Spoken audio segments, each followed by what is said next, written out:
কাল করব, আজ করব না, এটি একটি আমাদের সফলতার পিছনে বিরাট একটি বাধা। কারণ এই অলসতার কারণে বিরাট একটি সফলতা আপনার হাত থেকে হাতছাড়া হয়ে যায়। বলছি আমি আমার অভিজ্ঞতা থেকে, কারণ গতকালকে আমি এটা থেকে একটি শিক্ষা পেয়েছি এবং শিক্ষা থেকে আমি অর্জন করেছি এই ভুলটি আর কখনো আমি আর করব না।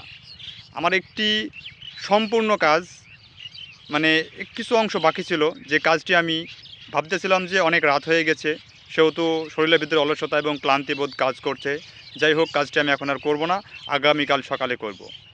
কিন্তু সময় তো অতিবাহিত, সময় তো আমার জন্য অপেক্ষা করবে না। আমার সম্পূর্ণ কাজ অসম্পূর্ণ রয়ে গেল এবং আমি বাসায় চলে গেলাম। কিন্তু কিছুক্ষণ পরে আমি জানতে পারলাম আমার অসম্পূর্ণ কাজটি অন্য একজন সম্পূর্ণ করে ফেলেছে এবং সে তার টার্গেটটা পূরণ করে ফেলেছে। তো এখান থেকে আমি বুঝতে পারলাম যে অলসতা করে সামান্য একটু কাজ যদি আমি করে ফেলতেই পারতাম, এমন কোনো ক্ষতি হতো না। কিন্তু যখন আমি অলসতার কারণে কাজটি করলাম না, তখন বুঝতে পারলাম যে এটা থেকে আমার শিক্ষা হলো যে ওই কাজটি যেহেতু আমি করতে পারলাম না এবং কাজটি হারিয়ে ফেললাম, আমি নেক্সট টাইমে এরকম কখনোই করব না। কারণ অলসতার কারণে আমার সম্পূর্ণ কাজটি অসম্পূর্ণ রয়ে গেল এবং আমি এক ধাপ পিছিয়ে গেলাম। এটা আমাকে আমার জীবনের ভবিষ্যৎ জীবনেও কাজে লাগবে এবং শিক্ষা পেলাম যে এই কাজটি আমি কখনো আর করব না।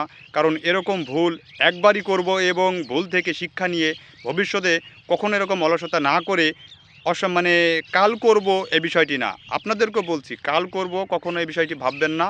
যে যখনের আজকের কাজ আজকে শেষ করবেন, নতুন দিনের জন্য নতুন রুটিন রেখে পরিকল্পনা করে কাজ করবেন, তাহলে আপনার অসম্পূর্ণ কাজ অসম্পূর্ণ থাকবে না। ইনশাল্লাহ আপনিও আপনার লক্ষ্যে পৌঁছে যাবেন, যেটা আমি আমার অভিজ্ঞতা থেকে শেয়ার করলাম।